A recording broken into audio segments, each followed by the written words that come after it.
The Alleghany Journal is delighted to speak with the Sheriff of Alleghany County in Covington, Kevin Hall. Welcome, Kevin. Welcome, Jerry. How you doing? The sheriff's election involves 3 candidates this year, and Sheriff Hall has agreed to speak with the Journal in cooperation with the Alleghany Highlands Chamber of Commerce interview series, and there will be a sheriff's forum this next week. So, Sheriff Hall, most of us know you. We see you everywhere. And I mean, from sporting events to, just normal events where you're providing security. But we wonder, do they know who Kevin Hall is? They know you're sheriff. Can you give us at least a little bit of background? Well, Jerry, I'm 59 years old. I was born and raised in Alleghany County. Grew up in the Bowling Spring area. Went to Bowling Spring Elementary. I graduated from Alleghany High School in 1982 as a Colt. Went on to Ferrum and played baseball for a year before getting an illness, and came back to the area. Started working, putting in satellite systems, working at the car wash, and then I was hired by the Covington Police Department in 1986, where I've worked in every aspect of law enforcement: DARE, narcotics, school resource officer, investigations, and also the lieutenant, which is the operations commander, run the daily operations of the department. I was fortunate enough in 2007 to run for sheriff and was elected to that position. And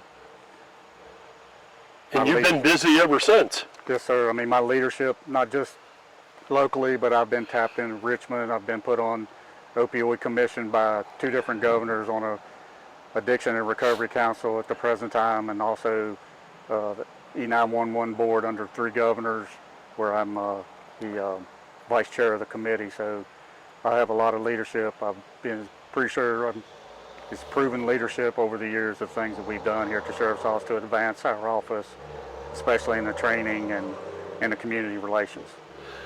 Sheriff Hall, there seems to be a renewed interest in professional development and what many term as certification. Over the last few months, if not few years, we've seen you involved with staff development, and you've talked about it. How important is professional development and staff training with respect to the public's confidence in the ability of the sheriff's office to protect the public? Well, it's imperative that officers have the best training that's all possible. I mean, it was something that was ingrained in me when I was at the Covington Police Department. That's all the training that I've received, and the specialized training started there, and I tried to carry it over into the sheriff's office. But an officer that's highly trained, better informed, is going to be a better police officer out here. When you have officers that are trained in the mental health issues, knowing how to deal with those, you have officers that are trained in forensic science. That we have 3 guys that have been to the Forensic Science Academy. They're able to process crime scenes. So the more training, the better training that they have, then it's a more professional and a more knowledgeable officer. And I hold myself to a high standard.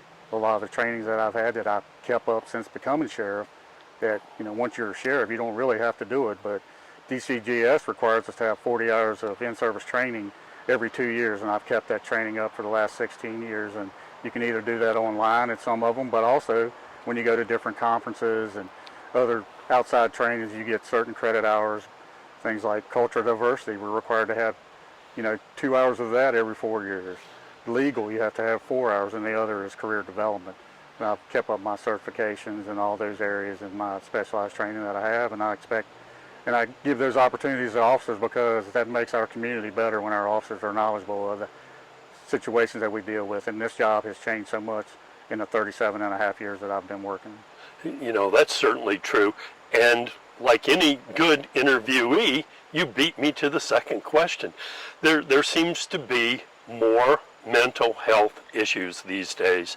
How important is it for officers, especially the guys out on the beat, to have a thorough knowledge on how to handle these specialized situations? It's very important. It's life or death for a lot of people, and not just the victim, but also for the officers, the people that are going through those crises.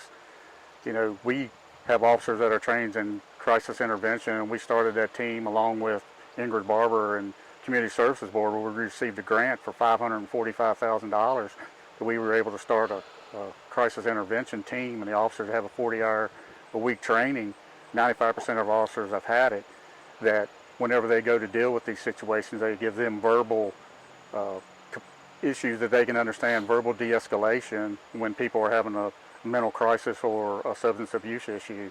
And it seems to be a nationwide issue all over the country. I mean, police officers are the ones, we're not experts in mental health issues, but it all comes around to us because we're the first ones that are usually on the scene that are dealing with people that have that type of mental issues. And I can go way back and tell you of how they used to be dealt with when I started. And, I'm just glad that we progressed in that area, and I think we're making headways with officers being trained to be able to deal with those situations and be able to deal with them, drop them off at that location, and have those trained officers deal with them, and officers can get back out on the street and answer the calls that they need to answer. Another issue that concerns parents, not just here, but nationwide, statewide, is the question of school safety, college safety, and a sheriff's department interacts with the staffs of schools and colleges. So I'm sure that you've had some experience with this. Is there much more that needs to be done, or you just keep up the level that you've already established with these institutions? I mean, how important is this school safety issue? The school safety issue is very important. It's the future of our community, our children. We've always been, and when I took a school resource officer job, the first one at Covington, because I love kids and love working with kids, but also I have children, to keep those children safe. There's always things that are changing about how we deal with it. And the training has always changed many times over the years, and we've kept up with that training of how to deal with active shooters or armed assailants or people just coming onto the campus. We've worked with the school system, and we have a safe school committee that we formed, that we get ideas from the administrators, the staff, the teachers, and we meet quarterly and we talk about what can we do to make our school safer for our children. And that also includes on buses, at extracurricular activities. And we've formed a committee, and we have checks and balances, and we have a plan, a threat assessment. But also that means that officers need to be trained well to know what to do in those situations. And we work with the town of Clifton Forge, the city of Covington, the Virginia State Police, that we've done activities with. It's different types of scenarios that we've done over the years to be able to respond to those situations, and even at our local community college, to be able to respond to those situations and bring our resources from a highly trained law enforcement in the Alleghany Highlands to be able to deal with those situations and have a successful, have a successful thing that, no one gets hurt. Sheriff Hall, of all the elected officials in Alleghany County and Covington, you're a target of criticism of every conceivable type.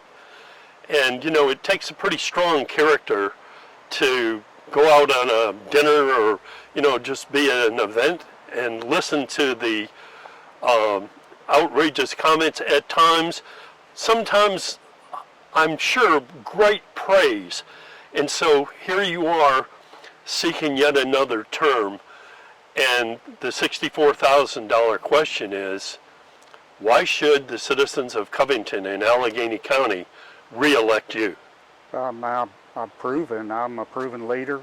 I've been trained in every aspect of law enforcement, investigations, school resource officer, working narcotics, my leadership within the state of, I was elected the first ever Alleghany County City of Covington Sheriff to be president of our association. So I've gained the respect of a lot of people, even across the state. And, when you talk about those things that are on, that people put about you, that comes with being at the top of an organization like this. It may not be fair, and it is hard, but my dad always told me that there's two types of class. There's first class and no class. So I try to live my life, and, those things do hurt when you're out here 24 hours a day, 7 days a week, trying to make your community better and giving people hope that, they can change their life around. And, I feel like I'm a humble person. I don't really like bragging about myself on a lot of these things that I don't bring out, but, it's just, I take it because I know the good that we're doing out here, and and just let it roll off my back and just try to keep on. I have the prize, and I'm out here to be positive. I'm out here to have a positive image, not just for the sheriff's office in general, but the Alleghany Highlands. I'm a representative of the Alleghany Highlands and my family. I never want to bring any dishonor to any of those three. So I stay out of the middle of that stuff and know that we have a very important job to do, and there's always going to be people that are going to criticize you, but I just try to make it that we want to do things and we want to do them in a positive manner. And I ask you all to continue to give me another 4 years at this office. I've been through a lot of situations. I know the opioid crisis that I've been in the drug court, been considered the father of the drug court, along with Ingrid Barber's being the mother. So we're doing a lot of things out here to make our community better, and I'll continue to do that no matter what the criticisms are. And I ask for your vote on November 7th, 2023. And we thank you for answering yet another series of questions from the pesky press today. You're welcome, Jerry, and have a good day.